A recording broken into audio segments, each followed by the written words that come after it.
দর্শক, এই মুহূর্তে হযরত শাহজালাল বিমানবন্দরে রয়েছেন সহকর্মী আহমেদ রেজা। যাচ্ছি তার কাছে। রেজা, ইনকিলাব মঞ্চ থেকে ঘোষণা ছিল বিমানবন্দর থেকে শাহবাগ পর্যন্ত রাস্তার দুই পাশে অবস্থান নেওয়া হবে। এই মুহূর্তে সেখানকার অবস্থা কেমন দেখছেন?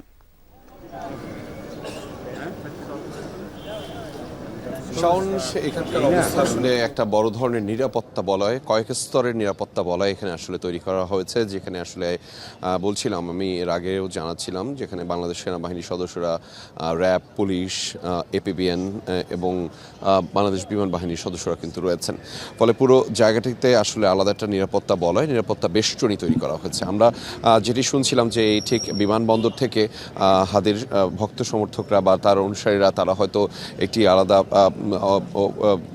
আলাদাভাবে এখানে অবস্থান নেবেন, যে এখান থেকে ঠিক শাহবাগ যাওয়া পর্যন্ত পুরো সময়টিতে সেই কার্যক্রমের খানিকটা আমরা এখন পর্যন্ত দৃশ্যমান হয়নি। তবে অনেকেই এসেছেন বিমানবন্দরের ৮ নম্বর গেটে, মূলত কার্গো গেটে যেটি বলা হয়, সেই গেটে এসেছেন। অনেকেই অপেক্ষমান অবস্থায় রয়েছেন এবং আপনি যেটি বলছিলেন, এখন ঠিক ৫০ মিনিটেরও অল্প একটু বেশি সময়, অর্থাৎ ১ ঘন্টারও বেশি কম সময় রয়েছে মূলত হযরত শাহজালাল আন্তর্জাতিক বিমানবন্দরে শরীফ ওসমান হাদিকে বহনকারী, তার মরদেহ বহনকারী যেই বিমানটি, বাংলাদেশ বিমানের আপনি যেটি জানাচ্ছিলেন 585 যেই বিমানটি, সেটি আসলে এখানে এসে পৌঁছাতে, এবং সেটি পৌঁছানোর পরে এখানে বেশ কিছু আনুষ্ঠানিকতা রয়েছে। এবং এই মুহূর্তে আমরা যেটি দেখতে পাচ্ছি শাওন, সেটি হচ্ছে যে বাংলাদেশ বিমানের সেই এয়ারলাইন্সটি, অর্থাৎ 585 বিমানের এটি এই মুহূর্তে মিয়ানমারের আকাশে, অর্থাৎ ইয়াঙ্গুন ছেড়ে আরও বেশ খানিকটা দূরে অবস্থান করছে, অর্থাৎ মিয়ানমারের আকাশে তারা অবস্থান করছে। এবং এটি ঠিক চট্টগ্রামের অংশ থেকে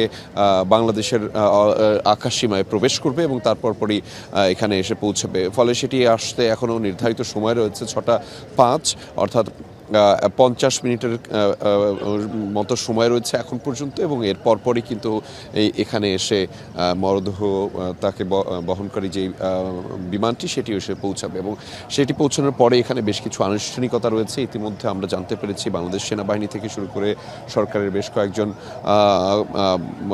নীতি নির্ধারণী পর্যায়ে যারা রয়েছেন, তারা আসলে সেখানে অবস্থান করবেন, অর্থাৎ শরীফ ওসমান হাদির মরদেহ তারা আসলে রিসিভ করবেন।